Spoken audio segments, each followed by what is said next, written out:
फसल को कटते हुए देखा है। और सही कटनी काटने का एक तरीका क्या होता है, मुझे बता सकता है कोई? जी, कोई तो बता दे कि कैसे एक किसान जो है अपनी फसल को सही तरीके से काट सकता है, प्लीज। हाँ जी, जब खेत पकेंगे, प्रिंस भाई बता रहे कि तब हम काट सकते हैं।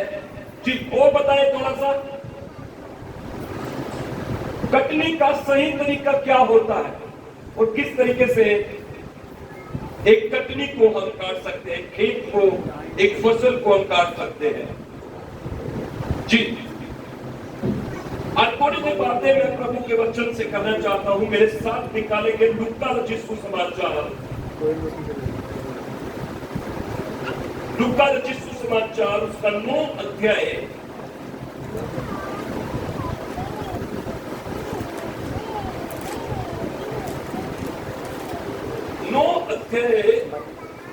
उसका 23 वचन से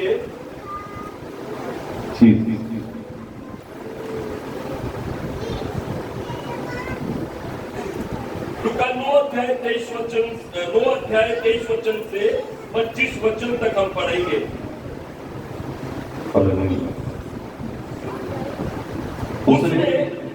उसने सबसे कहा, यदि कोई मेरे पीछे आना चाहे तो अपने आप से इनकार करे और प्रतिदिन अपना क्रूस उठाए हुए मेरे पीछे हो ले।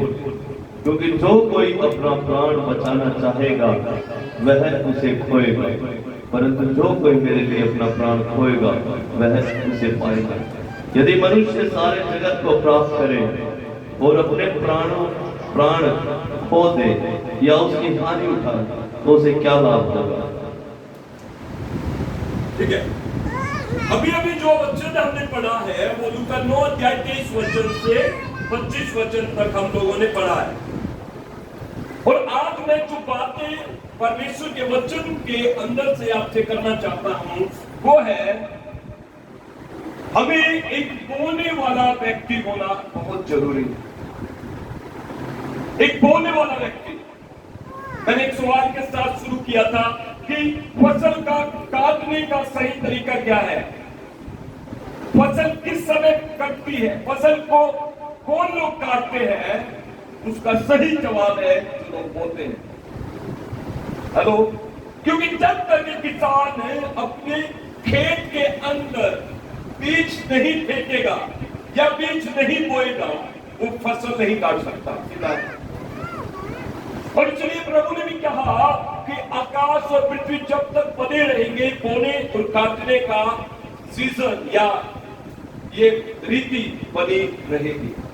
हालेलुया। यीशु मसीह ने क्या कहा, जो कोई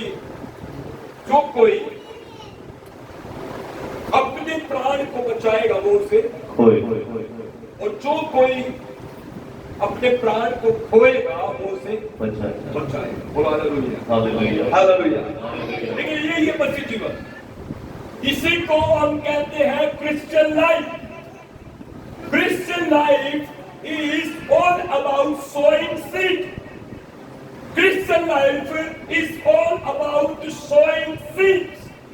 जब हम एक मसीह जीवन में आते हैं तो हमें यह सोचना है, ये समझना है, ये सीखना है कि हमें बोना कैसे है। हालेलुया। हमें बोने वाला व्यक्ति बनना है चर्च। क्योंकि देखिए, जब तक हम बोने वाले व्यक्ति नहीं बनेंगे तब तक हम काट नहीं सकेंगे। आप प्रार्थना कर रहे हैं गुड, आप उपवास कर रहे हैं गुड, लेकिन काटने का एक तरीका है, आपको बोना पड़ेगा।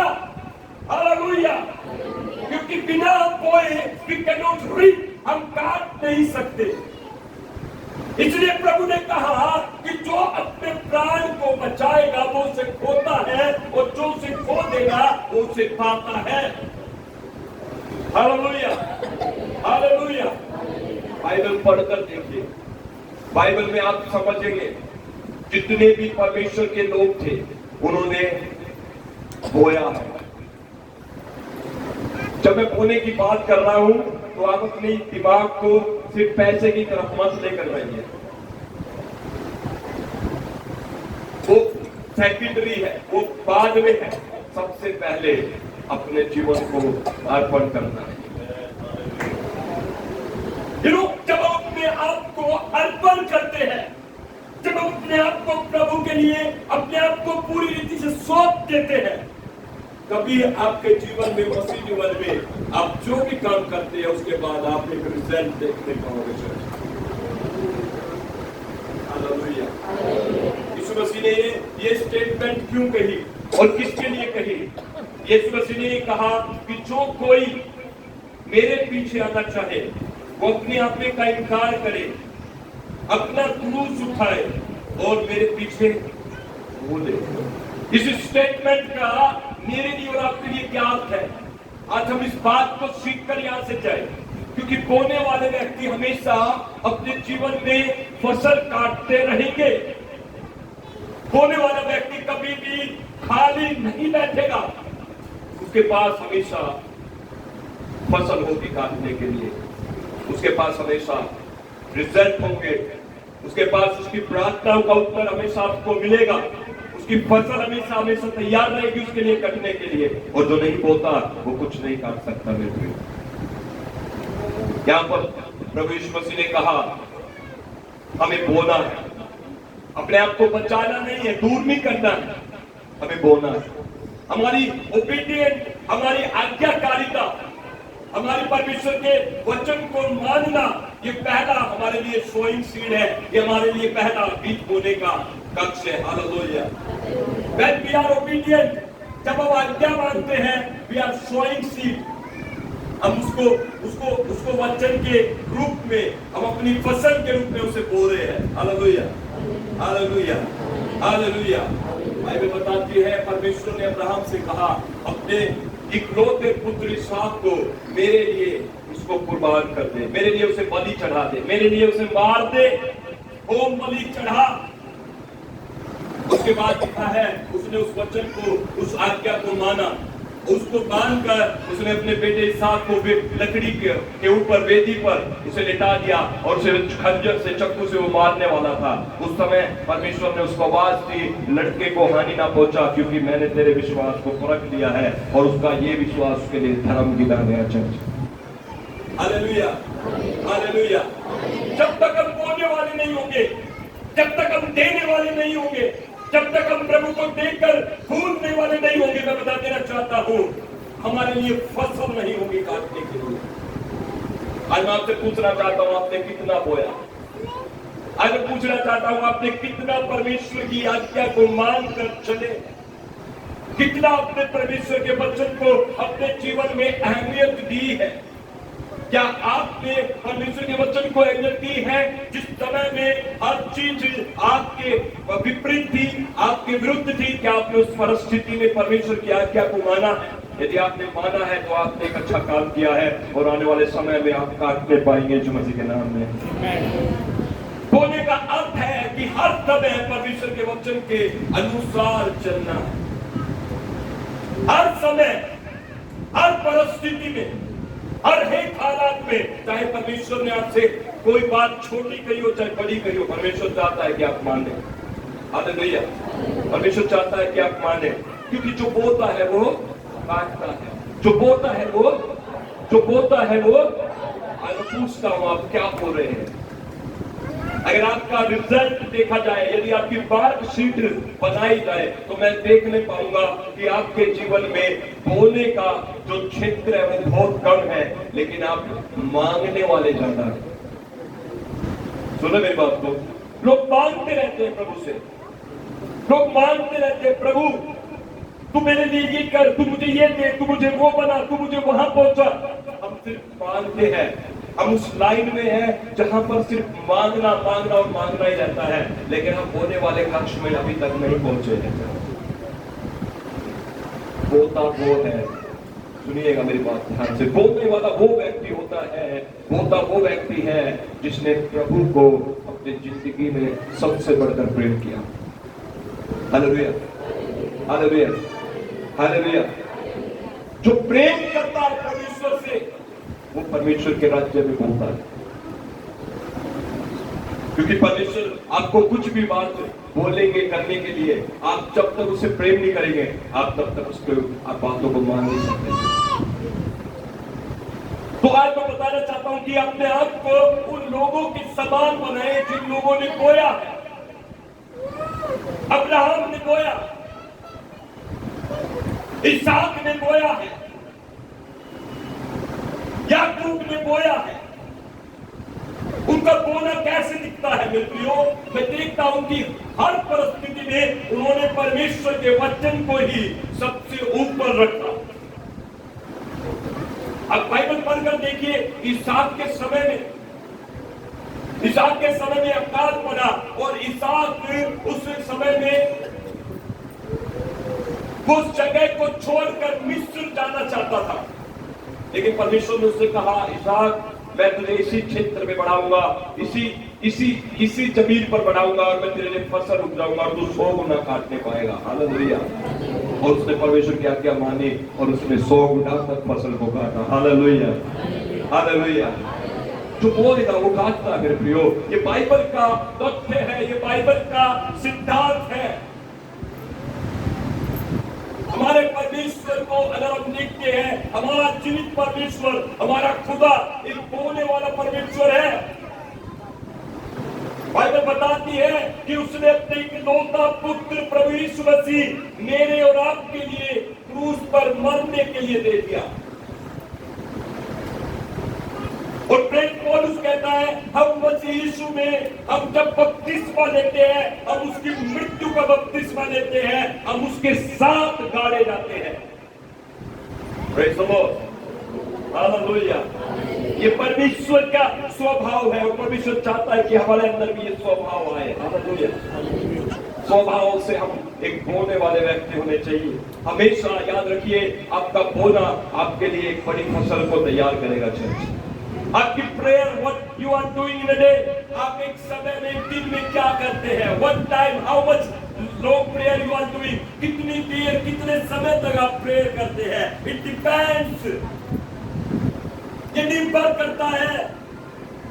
इन बातों को आपको ध्यान देना है। क्या मैं बोल रहा हूं?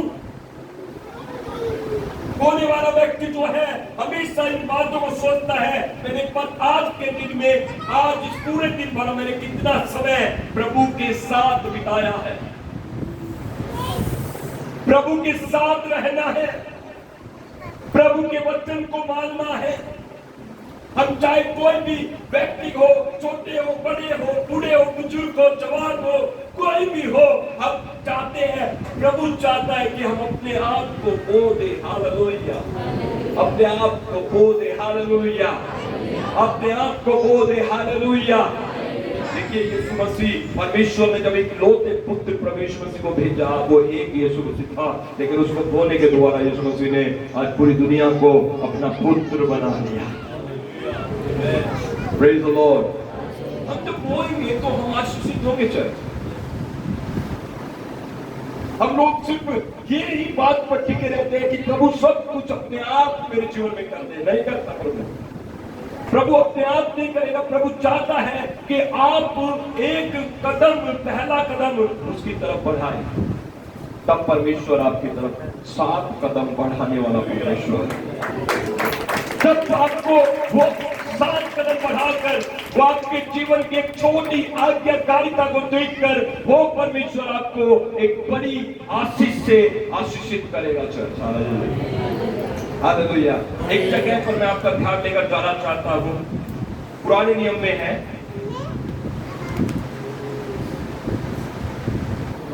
पुराने नियम में है, पहला राजा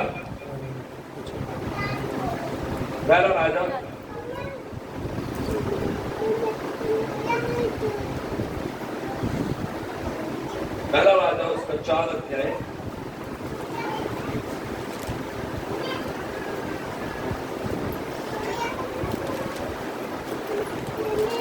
दूसरा राजा 4 अध्याय है। दूसरा राजा 4 अध्याय, यहां पर हम पढ़ेंगे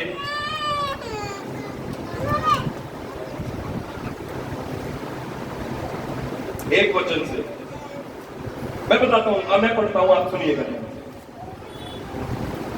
दूसरा राजा 4:1 यहां पर लिखा है, भविष्यद्वक्ताओं के चेलों की पत्नियों में से एक स्त्री ने अलीशा की दुहाई देकर कहा, तेरा दास मेरा पति मर गया और तू जानता है कि वह यहोवा का भय मानने वाला था। इस बात पर आप थोड़ा सा लाइन खींचिए। इस बात पर थोड़ा लाइन, सोने वाले लोग जाग जाए।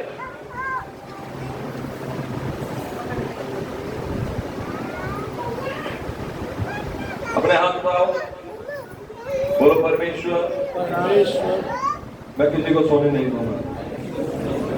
आमीन। अगर आपके बाजू में आपको सो गया तो आपको परमेश्वर को जवाब देना पड़ेगा। सुनिए, बाइबल बताती है कि भविष्यद्वक्ताओं के चेलों में से एक स्त्री ने, चेलों की पत्नी में से एक स्त्री ने अलीशा की दुहाई दी। हालेलुया। अलीशा की दुहाई दी और देखकर कहा, तेरा दास मेरा पति मर गया है और तू जानता है, बोले तू जानता है, तू जानता है, जोर से बोलो। अलीशा के पास तो आकर एक स्त्री कहती है कि मेरा पति भी भविष्यद्वक्ता था, मेरा पति भी तेरे चेलों में से था, मेरा पति भी परमेश्वर का भय मानता था। अलीशा से बोलती है कि अलीशा तू जानता है। इसका मतलब क्या है? वो स्त्री आकर याद दिला रही है कि मेरा पति जो था वो कैसा था। सुनने मेरी बात को आप, ये बहुत ध्यान देने वाली बात है। मैं बता देना चाहता हूं, बोलना कितना पावरफुल है। जब हम बोलते हैं सही तरीके से, जब हम अपने जीवन को मसीह में बोते हैं, ये ऐसी जमीन है मसीहत, इसमें जब आप अपने आप को सही तरीके से बोलते हैं तो आप खुद नहीं, आपके द्वारा बहुत लोग आशीषित होंगे। Church, hallelujah, hallelujah. भविष्यद्वक्ताओं में से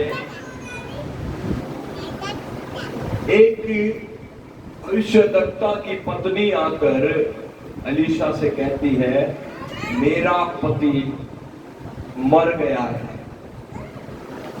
और तू जानता था कि वो परमेश्वर का भय मानने वाला पुरुष था। अब आगे क्या लिखा है? लिखा है, पर जिसका वह कर्जदार था वह आया है कि मेरे दोनों पुत्रों को अपने दास बनाने के लिए ले जाए। अलीशा ने उससे पूछा, मैं तेरे लिए क्या करूं?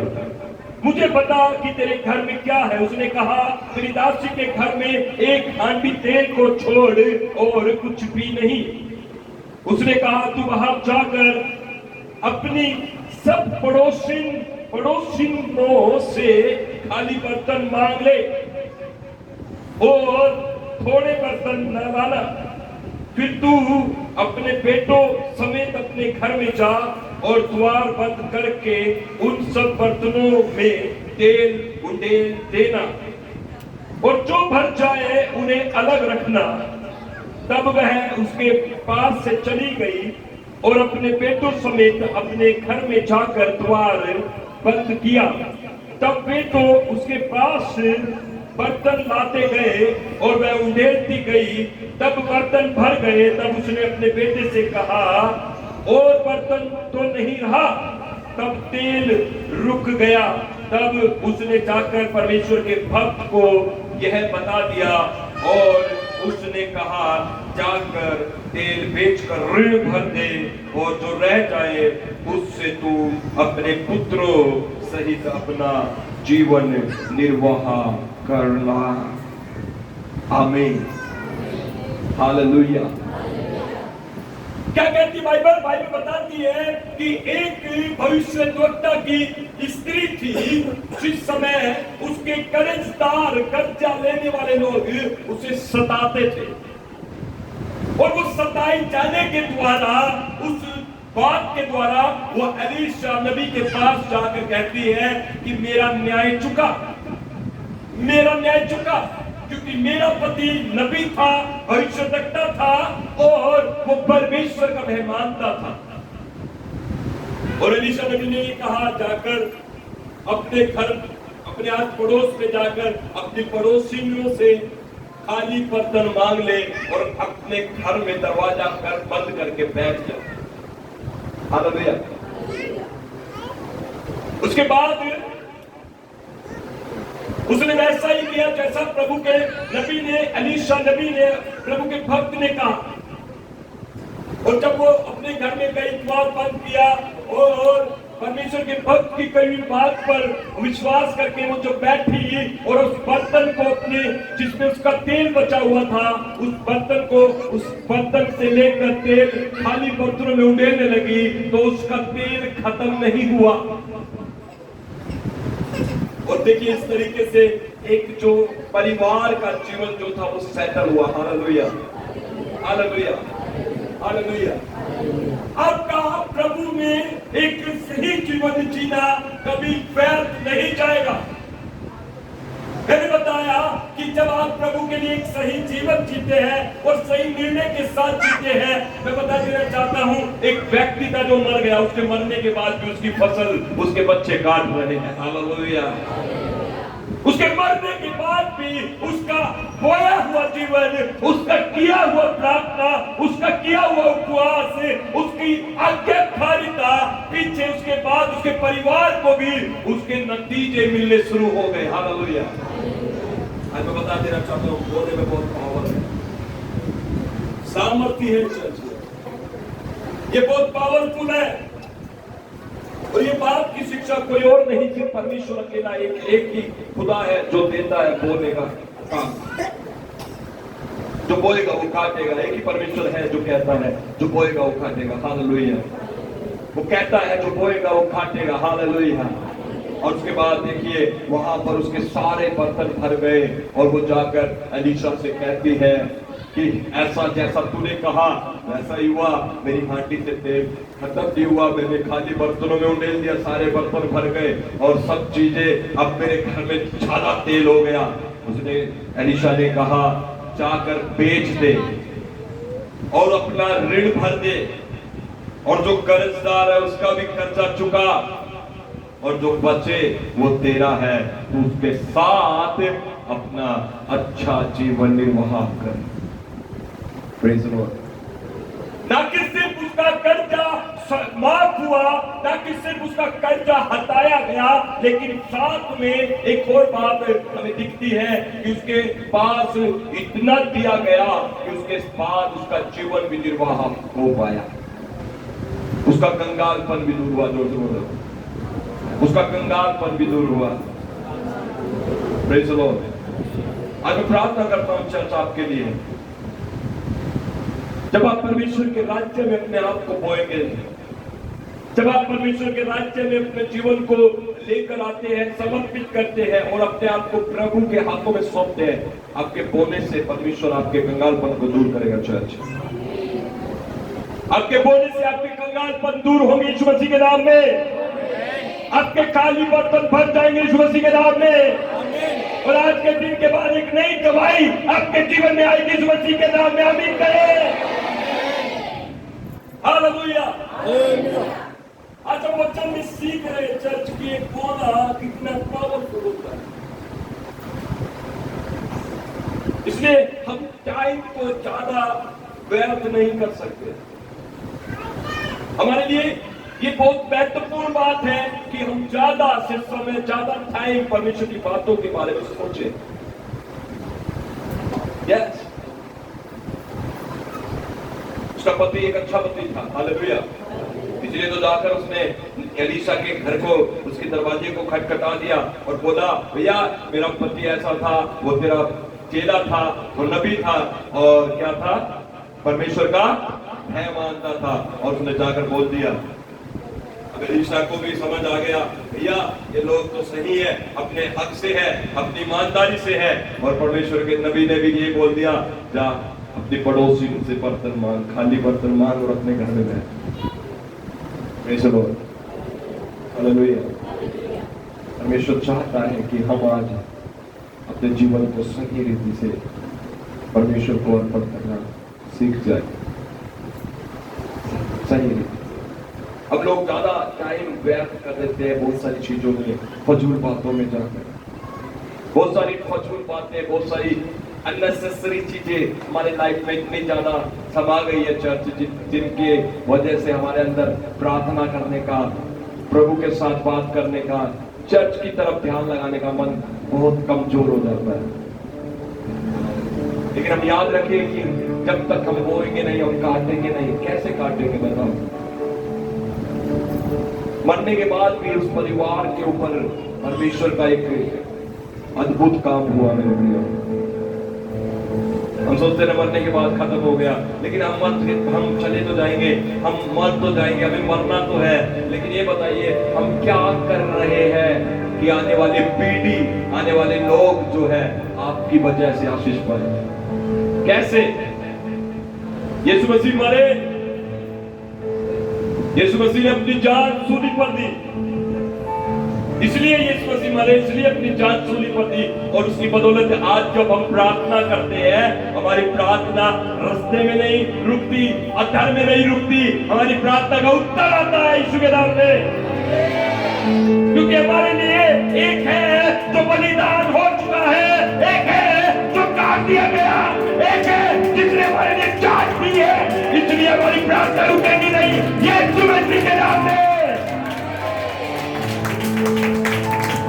अगर एक स्त्री अपने मरे हुए पति के द्वारा आशीष पा सकती है, तो हम लोग, हमारे लिए यीशु मसीह बलिदान हुआ, तो हम लोग क्यों आशीष न पाएंगे? चर्च आज आपके ऊपर आशीष खोलता हूं यीशु मसीह के नाम में, ले लो। आशीष खोलता हूं यीशु मसीह के नाम में, ले लो। कंचे से बाहर आ जाओ यीशु के नाम में, कंचे से बाहर आ जाओ यीशु के नाम में, कंचे से बाहर आ जाओ यीशु के नाम में। हालेलुया।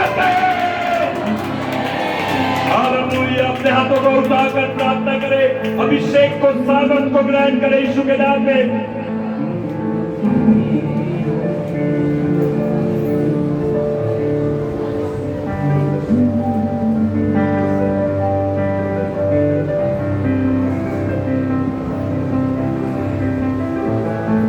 बोलो आज से मैं बोलूंगा, कुछ बात में कहना आज से बोलूंगा, बोलो आप मेरे शराब और मेरे बंधन टूटेंगे यीशु के नाम में। आवाज नहीं आ रही, जोर से बोले मेरे शराब और बंधन टूटेंगे यीशु के नाम में। बोले मेरे कंगालपन दूर होगा यीशु मसीह के सामर्थ्य नाम में। बोले मेरे खाली बर्तन तेल से भर दिए जाएंगे यीशु के नाम में।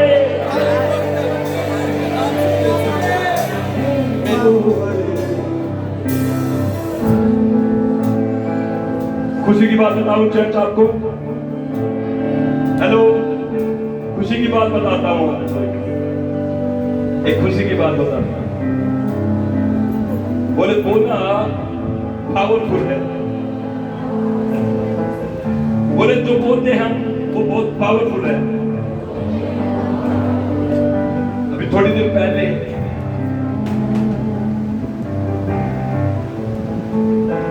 पहले मैं ऊपर छत पे था, इसके ऊपर छत है, बहुत दिन के बाद मैं छत पर गया था एक एसी ठीक करवाने के लिए, क्योंकि इसका वहां पर आउटर रखा है और ये एसी पिछले संडे कूलिंग नहीं कर रहा था, लेकिन अभी कूलिंग कर रहा है। प्रभु का धन्यवाद हो। तो ऊपर में गया, आपको बताऊं अमेजिंग बात, दीवार के अंदर से एक पीपल का पेड़ बाहर निकल रहा है हमारी छत पे।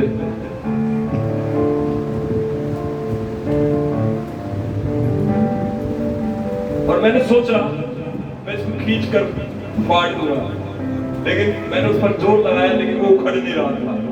मैंने कहा ये डेंजरस हो सकता है, अगर ये बढ़ता गया दीवार फाड़ देगा, छज्जा भी नीचे गिरेगा।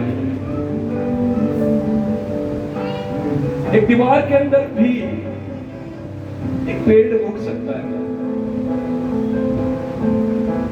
जिसमें ना कोई पानी, ना कोई खाद, ना कोई कुछ।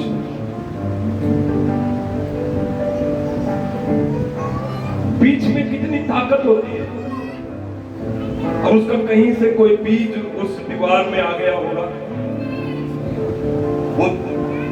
वो मसाले में चीन दिया गया, नजरअंदाज कर दिया, छोटा सा था नजरअंदाज कर दिया, बड़ा हो गया भैया हो गया,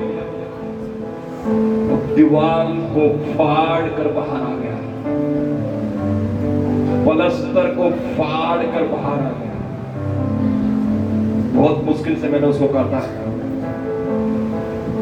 कोई इसी के पेचकस लिए, उसी का पलास लिया, उसी के औजार लिए। मैंने कहा भाई तू दे दे यार, क्योंकि नुकसान हो जाएगा। सुन रहे आप मेरी बात?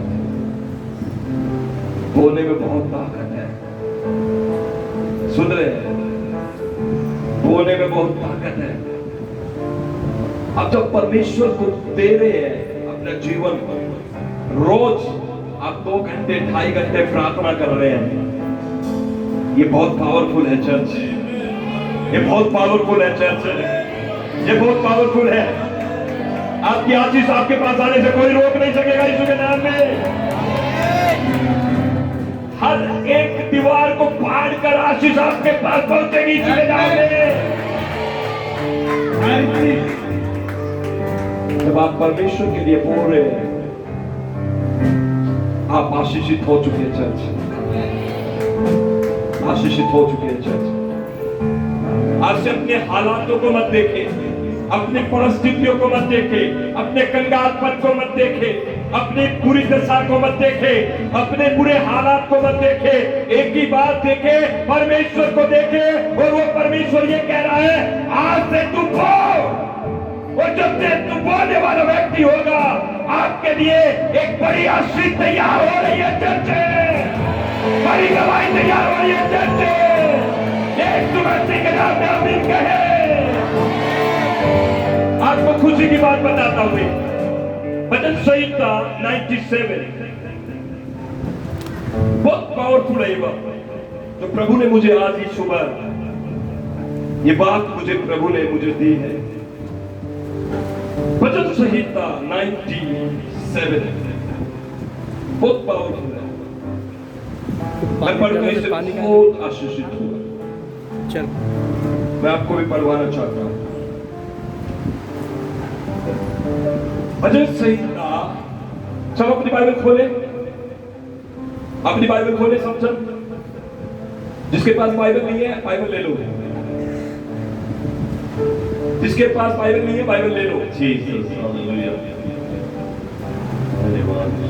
अभी पड़ोसी से साझा कर दो, उसके बाद चर्च में से ले लो, ठीक है? भजन संहिता 97 वर्स नंबर 11 ये लिखा है, जोर से एक साथ पूरी कलीसिया पढ़े। 1 2 3 गो। धर्मी के लिए ज्योति और सीधे मन वालों के लिए आनंद बोया गया है। आमीन। 12 हे धर्मियों, यहोवा के कारण आनंदित हो, और जिस पवित्र नाम से उसका स्मरण होता है उसका धन्यवाद करो। Praise the Lord. Hallelujah, hallelujah, hallelujah. पीछे वाले बोलो हालेलुया, पीछे वाले बोलो हालेलुया। ये पावरफुल है, इसको लेना है आप लो।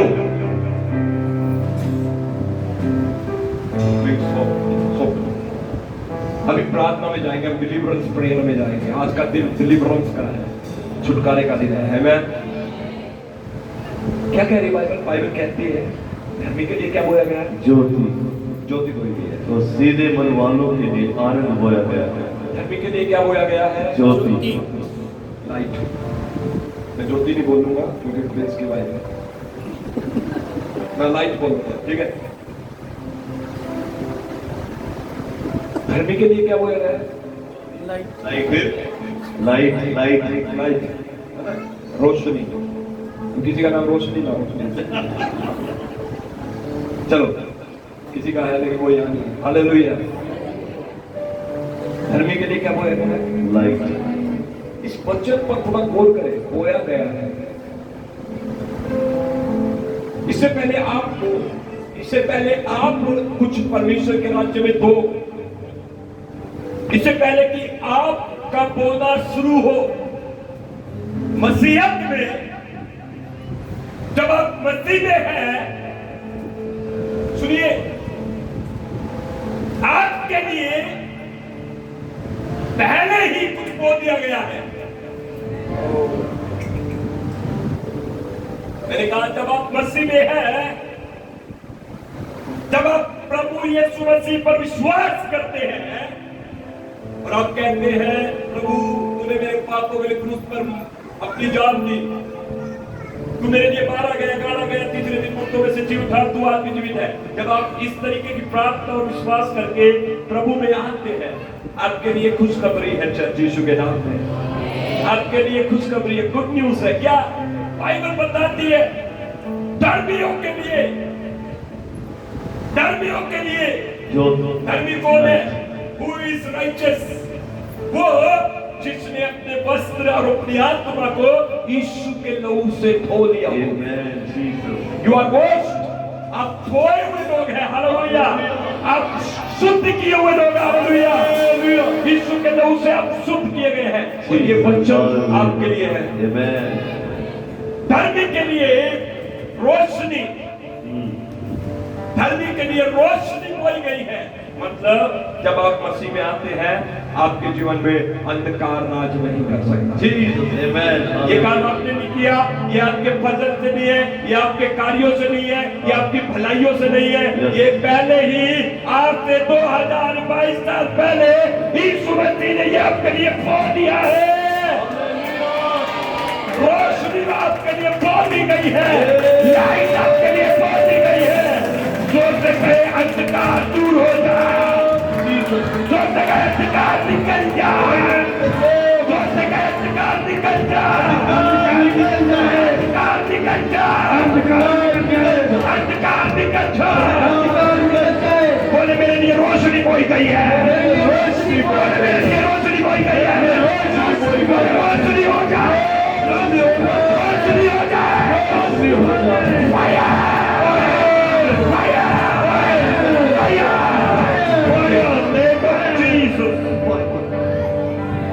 फायर,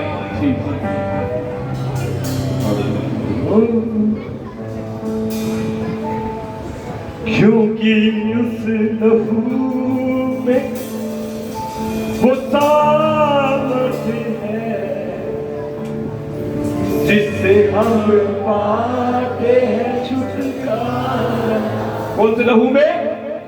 यीशु के लहू में। जो तो बोले यीशु के लहू में वो सामर्थ्य है, क्योंकि उस लहू में वो सामर्थ्य है जिससे हम पाते हैं छुटकारा।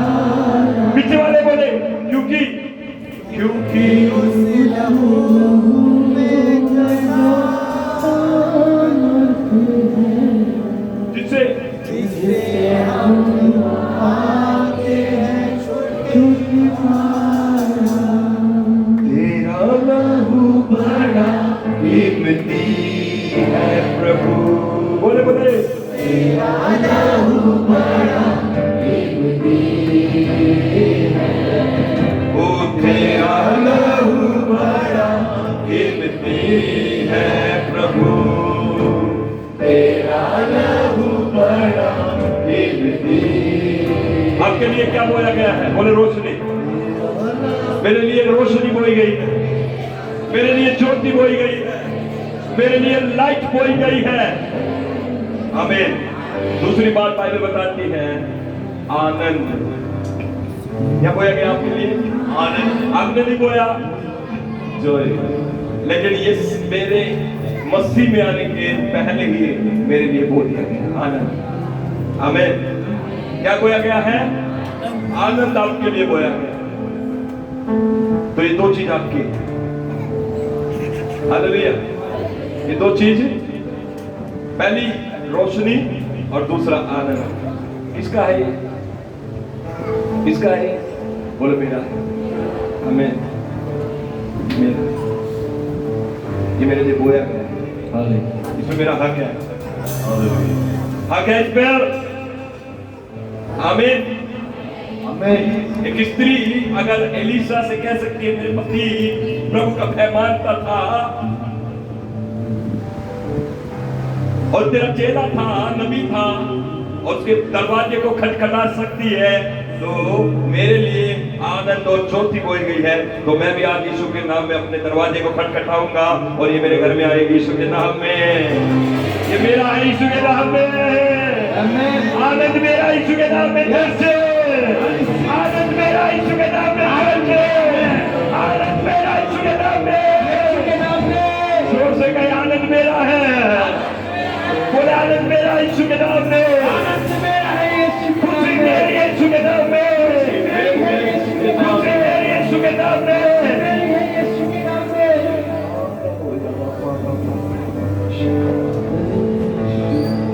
Take it now. इसे ले अपनी आंखें बंद करनी। Take it now. हे धर्मियों यहोवा के कारण आनंदित हो। और जिस पवित्र नाम से उसका स्मरण होता है उसका धन्यवाद। आइए हाथ उठाकर धन्यवाद करें।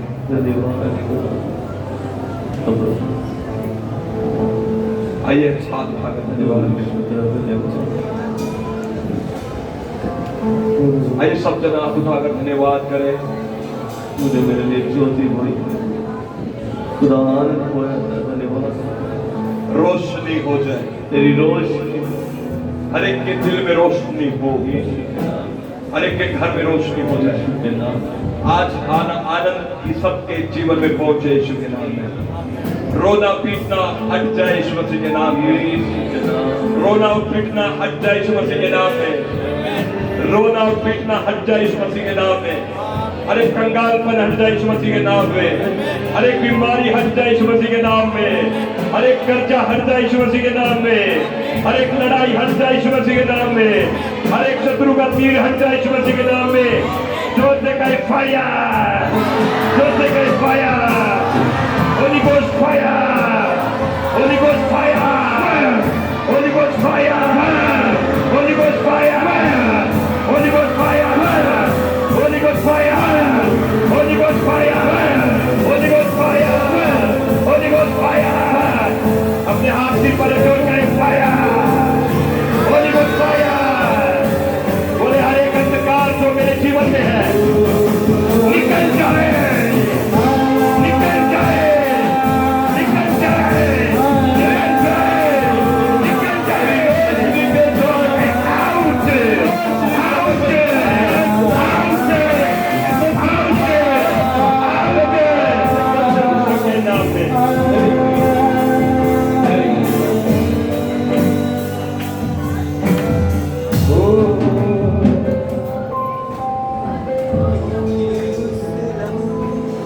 आजाद कर रहा है प्रभु आपको। मैं देख रहा हूँ हर एक रोने पीटने वाली बातें आपके जीवन से जा रही है। मैं देख रहा हूँ आपके जो खाली बर्तन है वो भर रहे हैं आशीषों से। मैं देख रहा हूँ कंगालपन आपके घर से जा रहा है यीशु मसीह के नाम में। मैं देख रहा हूँ आपके कर्जे को प्रभु मिटा रहा है यीशु मसीह के नाम में। आप बड़ी आनंद के साथ और ज्योति के साथ वापस आएंगे। यीशु मसीह के नाम में विश्वास करते हैं। ओ हाथ उठाकर उसके नाम की महिमा करें, उसके नाम की महिमा करें, उसके नाम की बड़ाई करें। ये छुटकारे का समय, छुटकारे लेते जाए, लेते जाए, लेते जाए, लेते जाए, छुटकारे लेते जाए। आपके हृदय में दर्द होता है, परमेश्वर का आत्मा आपके हृदय को चंगा कर रहा है यीशु मसीह के नाम में। आपके हृदय चंगे होता है यीशु मसीह के नाम में। आपकी किडनी चंगी हो जाए यीशु मसीह के नाम में। आपका फेफड़े चंगे हो जाए यीशु मसीह के नाम में। आपका ब्लड चंगा हो जाए यीशु के नाम में। आमीन ऊंचे कहे।